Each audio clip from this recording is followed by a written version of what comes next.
welcome everyone to another edition of Live at 5.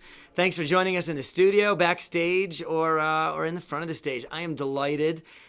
Today we have a special guest on the show coming in, joining in a few minutes, Dr. Michael Milobsky, and I'm sort of recovering a little bit from kind of a rough day. And I say rough, but I spent the day actually on the slopes, as you can see here. It's been great today, and every executive has to get out for a little executive self-care during the quarantine and the pandemic. And I took out with me Rabbi Jay Streer, CEO of Jewish Colorado, and I can just tell you it was a great day. Not only is he continued to be another amazing skier, CEO of Jewish Colorado. I used to ski with his predecessor, Doug Sessamon, also an amazing skier. He's also an amazing skier. But you know what? Just to spend hours with someone who's like so dedicated to the Jewish people. Every time we get on the lift, he was sharing another idea with me or another concern that he had for the Jewish people. And you know, that's what's so beautiful. And that's what's so special. I mean, it's pretty beautiful. This is the shot I took of Loveland. It was a bit of a snowy whiteout day, and the sensation is just beginning to return to my toes. You know, but it was great. It's great to go skiing. You know, I love that. And thanks, Rabbi Jay, for joining me. Before we continue on and go back to the studio, I want to just answer the riddle from yesterday. Yesterday, we were on the set, on location, somewhere in Colorado, and the riddle was, where are we? Where was this backdrop? I took this picture last year or the year before, and I don't know if anybody got it right, but the correct guess is, the answer is, this is the upstairs in the JCC of Boulder. So if you guessed the Boulder JCC, you are correct, and I have for you a fabulous vacation at this lovely mountain villa. You can contact me for details, and you can claim your prize. One of the things before we get to today in Jewish history, I also want to share a mazel tov, to the Bean family of Denver. Gabi Bean got engaged today to Mimi Rajninsky from Brooklyn, and we are so delighted. If you're in Brooklyn tonight, between 8 and 10 p.m. at the Rajninsky home is a vort to celebrate. And we're just very delighted about that Simcha and the Bean family. Simcha is all around. Mazel tov, mazel tov, mazel tov. Today, what I did want to share was, as we like to do on Live at 5, you know, we don't want to miss out on moments in Jewish history. Today in Jewish history, a lot of times what we're doing in our Today at Jewish History segment is just to recognize that there's some amazing people that have contributed vastly and significantly to the Jewish people over time, and we tend to traditionally recognize them on the anniversary of their death. We call that their yahrzeit. So today happens to be the yahrzeit of a very great rabbinic voice, Rabbi Menachem Mendel Morgenstern of Kutsk. He's generally known as the Kutzker Rebbe. We say Rebbe, and that pronunciation instead of rabbi, that means he was a great Hasidic rabbi. If you ever hear somebody pronounce Rebbe, it doesn't mean that they're drooling or that their mouth is still numb from the dentist. It means that they're pronouncing it that way on purpose, because that's sort of a Hasidic pronunciation of rabbi. The great Hasidic leaders are called Rebbe. The Kutzker Rebbe was an interesting. He lived from 1787 to 1859. He was born in a town of Gore near Poland. And he was a student in his Hasidus, meaning to say his Hasidic training and perspective on the world, by two very famous predecessors in the Hasidic movement. One, the Chose of Lublin, literally the seer of Lublin, a very noted town of Jews in Europe, Lublin, and Rav Simcha Banim of Pshisha. Never know how to say that well. Pshisha. Beautiful. Anyway, Rav Simcha Banim, also very famous. These two rabbinic figures were his rebbes. But really, the Kutzker Rebbe, he really made a name for himself throughout the Jewish world, because it was extremely sharp, and he he brought Hasidus into a bit of a new direction. Previously, in the generations of his predecessors, dating all the way back to the beginning of the Hasidic movement, and the famous originator of the concept of Hasidus, in modern Hasidus, the Baal Shem Tov, as he is known. So the Baal Shem Tov, meaning the master of a good name. So he was a very all-embracing kind of an attitude. This was everybody everyone has a contribution to make, and certainly all true. But the Kotzker Rebbe, he was actually very devoted. He was a very brilliant man. He was very devoted to developing elite students. He was extremely brilliant. And he sort of narrowed his purview to training what would be other great leaders and many great leaders of future Hasidic courts came from his really very, very, very brilliant tutelage. Now, in addition, just lastly, I wanted to share that he also, with his great wisdom, he was really like the master of pithy statements. What I mean by that, like one of my favorite famous pithy statements that he made. He said the Kotzker Rebbe said that the greatest distance in the universe, the furthest distance in the universe, is from the head to the heart. Very pithy, right? What does he mean by that? The idea that something that we know needs to become, something that we live, that we feel. That wisdom is something that is only as beneficial as it could be, as it can become part of our worldview, our outlook as what we desire and what we want from the world. And that's what the heart represents: ambition, desire, drive. This is what motivates me. This is what I want, and this is what I feel powerfully passionate about. And yet, to get something from the head to the heart is very difficult. In fact, at the end of the first paragraph of the prayer Aleinu, very, very commonly said prayer, we say it every single day of the year, 3 times a day, Aleinu. At the end of the first paragraph, we quote a verse that says, "V'hashevosa elav avecha, v'yadata hayom hashevosa elav avecha," which means you shall know today and place it on your heart. And those are 2 different things. And the goal of all the Jewish wisdom that we have is to move it down from here to here and to get it on our hearts, to own it, to feel it, to actualize it, to want it. Not an easy thing. And that was the, just one. There are many such statements. The Kotzker Rebbe, may his memory be for a blessing. That's what we say. And that's today in Jewish history. Okay? Okay, now I'm gonna welcome onto the set with me. I'm gonna put my mask on, and just by the way, I want just to remind you. See, you got my beautiful, my beautiful mask clip that was made by Sandy Schwartz. And if you want yours, just let me know. Sandy Schwartz is selling these for a very reasonable price, custom made. Pick your colors and your beads, and never lose your mask again. You could just drop it, and then if you go to the dentist as well, you have this ready to go to catch all the drool from the dentist. That's also good. Meanwhile, it's delightful. It's a pleasure for me to invite into the studio my special guest, Dr. Michael Milobsky. Come on, Doc, and come join me over here in the studio on the set here. Welcome, and thank you for being on the show with me. Pleasure to be here. Really a pleasure. I personally have been a huge fan of yours, as you know. We've been friendly for going back almost 2 decades. Since we moved here. What? Since we moved here. When did you move here? We moved here right after New Year's of 2000, right after Y2K, within days. I didn't even realize you before me. I came 2002. Yeah, so.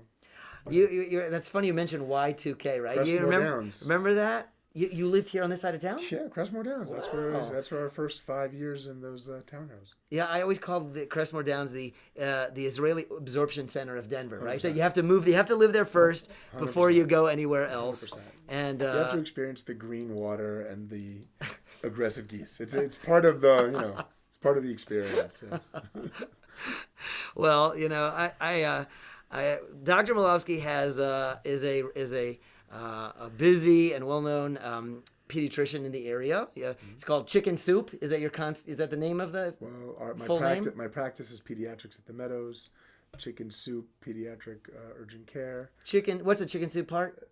It's called That's the Chicken Soup Pediatric Care. urgent care. Mobile. Okay, so it's the mobile urgent care. I don't even have all of the And names. then we recently started our adolescent mental health clinic, the Way Center. Which I'm really excited to hear more about, and I'm going to ask you about that. Dr. Milobsky, I will say you always have had you're like a guy with. Not all doctors am I really always impressed with their bedside manner, not always, but some, there are some that really get it, and I think you do that really. I should give you a little short compliment. Okay. You're not supposed to compliment someone too much in front of them, so there's only a little bit, You have a real, you have that bedside manner, that pleasure. Except for that one time. Except for the time. There was that time, remember, that I had that, and with the guy in the place, and the guy in the place. I think I had one time I had glass in my finger. A wine bottle broke when I was pouring Kiddush, and I got some glass in my finger, or at least I worried that I did. And I bumped into you at Hill Academy. Really? Yeah, and I said, I don't remember this. I know you won't. And I said, Doc, I think I got glass in my finger. What do I do? And you said, come here. And you took my finger and you like peeled it back, and I was screaming and writhing in pain. I think you were laughing like that. I think that's possibly an over dramatization of the actual encounter. 100%. You know what? And my thumb is just fine. And this is why I don't pick up at Hill Academy anymore. Right. A few years ago, it was high holidays, and we were trying to make everybody feel comfortable at the beginning of the high holidays. That's what we do at the Jewish Experience. Sure. So we passed out this survey. It was a pretend survey. It said in your high holiday seating, who do you want to sit next to? Like doctor, free medical advice, lawyer, free legal advice. And do you get that all the time when you hang out with people? Well, I mean, everyone, as you know, in our community, everyone has kids. I know that Dr. Noah probably has the same. All pediatricians, the thing. You're at shul. It goes with the territory. At Kiddush. It goes with the territory. I like it when they grab their kid, then rip their kid's clothes off to show you the rash. That's a good shul move. Yeah, that's great. That is so great. Well, I didn't realize you've been here, and have you been practicing all that time? Yeah, I mean, when I moved to Denver, I started out full time as I was a pediatric ER and hospital specialist. I did that for about 15 years. Wow. And I was doing, primary care kind of on the side. I started the Chicken Soup mobile project probably about 12 years ago. But I took over this practice in Castle Rock, and that's what I built up as pediatrics at the Meadows. That's been about 6 years.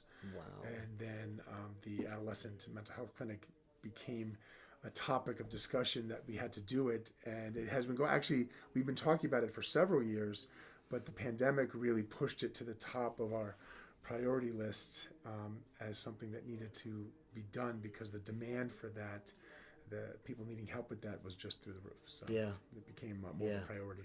So that's called the Way Center. Is that correct? And it's in Castle Rock. Way Center's in Castle Rock. Serving Denver and the whole area. Exactly. We don't. It just happens to be where the practice is. So, okay.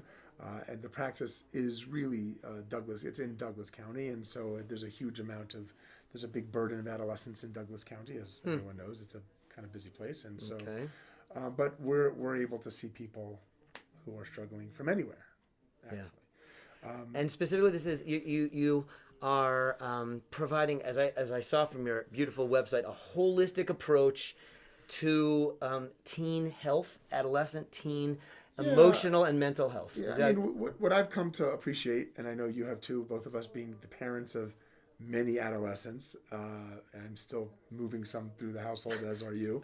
And I thought I was an empty nester for a while before this darn pandemic. Yeah, right. Everyone, no, not me, not yet. I'm not there yet. I still got a bunch of teenage girls to shuffle out. But and as someone who's been practicing, obviously, adolescent and pediatric medicine for a long time, I have come to appreciate and learn, and then I've taken upon myself to take on the extra training around this, that adolescent mental health is way more complicated and way more multifaceted than just about, oh, are you depressed? You need this medicine. Are you anxious? You need this medicine.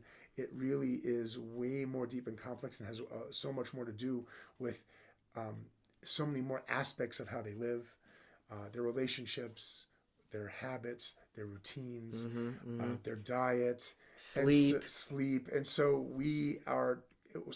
at the Way Center, we are taking all of the evidence-based parts of what really constitutes and the pieces of adolescent mental health and bringing them together in one place in an accessible form, meaning that it's in a pediatric, it's run by a pediatrician, and we take insurance, so we're trying to overcome those barriers to mental health care, which, as you know, I'm sure in your work you see that it's very hard to see a mental health specialist, it's very hard to see a psychiatrist, and it's very hard to get that done, and often your insurance doesn't cover it or the waits are very long. So we're trying to overcome those by putting it in this setting, but also put it in a setting where there's enough time and enough space to address all of these areas of adolescent mental health, including medications, but also to really include and emphasize and teach people about all these other places.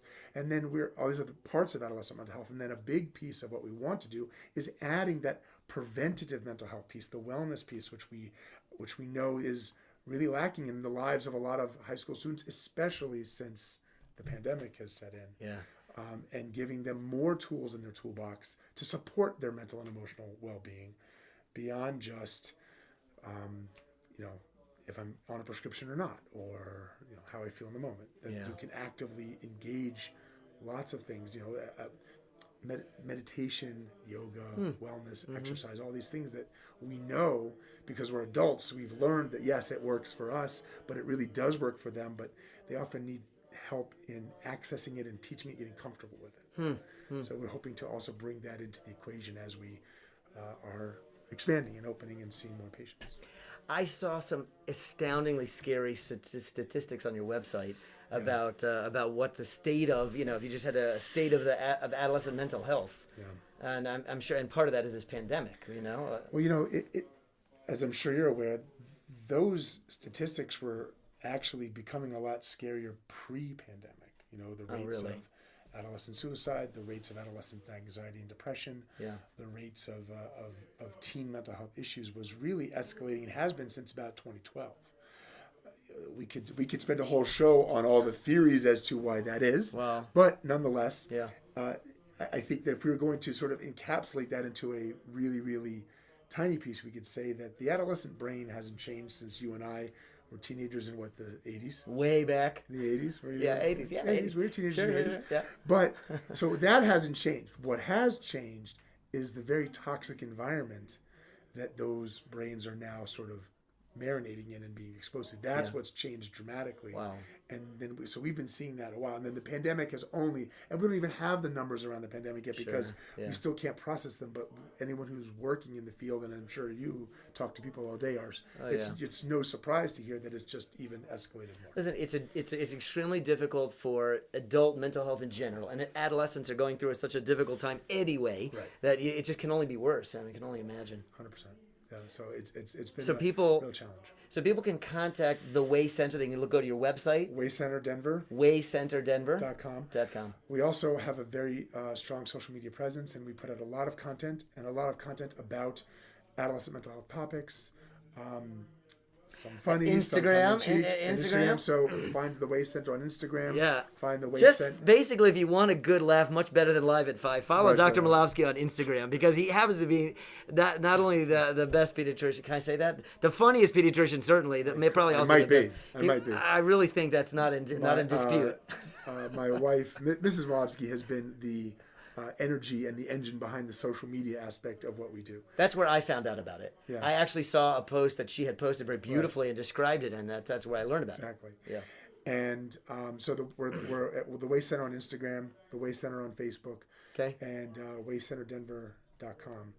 And there's a phone number, so you can call us, you can email us. We're happy to engage and talk to anybody who is struggling about what we can do or what other resources or things we can advise them on. Yeah. We're taking this very seriously, and we really want to be a new resource that has the bandwidth to help more people than are currently being helped. Can I ask you a little bit more personal question about that work? One of the things I find very special about you is that you are so passionate about children, adolescents, kids, children. You're just, you have a half a dozen, or can I know, or so? Seven. You are that takes a love of children. You exude passionate, love and care and concern for kids. Where does that come from? Where do you get that? It's a good question. Not from my parents. They're not listening, so I know they're not so good with the interweb, if you know what I'm saying. But I through most of all the jobs I had growing up, I was sort of I was always a camp. I mean, I was only a camp counselor. It was the only thing I ever got paid to do until I became a doctor, was being a camp counselor. Literally from age about 12 through about age 22. Really? Yeah, Wow. it was the only thing I ever actually made One money. camp, like was one Multiple, camp? just Lots multiple of camps. Okay. Yeah, but I mean, it was the only job I ever had. Don't know why I was really good at that. And then, with the process of becoming a parent, which occurred for us, thank God, relatively early in our adult lives. We started having kids when we were 25, 26. And I think that really had a lot to do, when you're in medical school, you don't really know what you're interested in or what you want to do. Yeah. You often pick it, and at least it's been my experience. I want to speak for other people, but based on the people you kind of jive or gel with as you are going through your medical education. And the pediatricians just we sort of, there was a certain sort of kinship there, because I was already a parent by the time I was starting, going into med school and residency. Yeah. And so that certainly shaped my view of of priorities and medical education and medicine and what I wanted to do. And it has sort of evolved from there. And then, of course, you learn way more out in the world actually practicing and being a pediatrician than you ever did being a resident or a trainee. Or a parent. Well, and so, and then my parenting life kind of sort of paralleled that. And you came to appreciate how what a tremendous impact you can have by helping people with their process of raising humans. Yeah. Raising healthy humans. And so I heard once that someone joked that, like, to drive a car you need a license, but to give birth and parent a child, nothing. And it is really remarkable that our society doesn't invest more energy, I think, in parenting, training, and health. 100%. Because I don't think it's an obvious thing in any way, shape, or form. And I blew with all my kids. I can just say it right there. Forget about it. It is the most humbling. This is the most humbling thing you can ever do. Now my kids are great. Don't get that right wrong. My kids are totally great. But probably not it has nothing to do with me. Yeah, they don't watch my show. You're kidding me? But the thing is that they don't. I can't take any credit for them. I don't. Forget about my kids. My point is enough about me. Enough about my kids.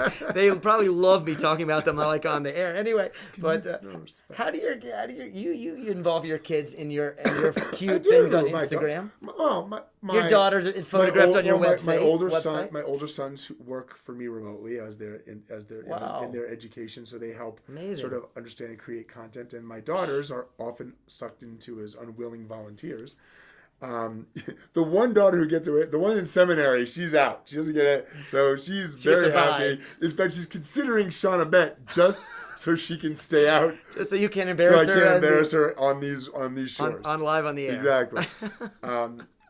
They all get involved. And actually, one of my daughter Chevy, who's in Beis Yaakov, has been amazing at really kind of taking her empathy and voice and helping us create stuff that people love to see, because coming from someone who's right in that age group and who can articulate in a way that I think resonates with kids that age more than someone who's 50 could. Sure. Because I'm just guessing. Wow. Plus, you can always practice on her, experiment and new.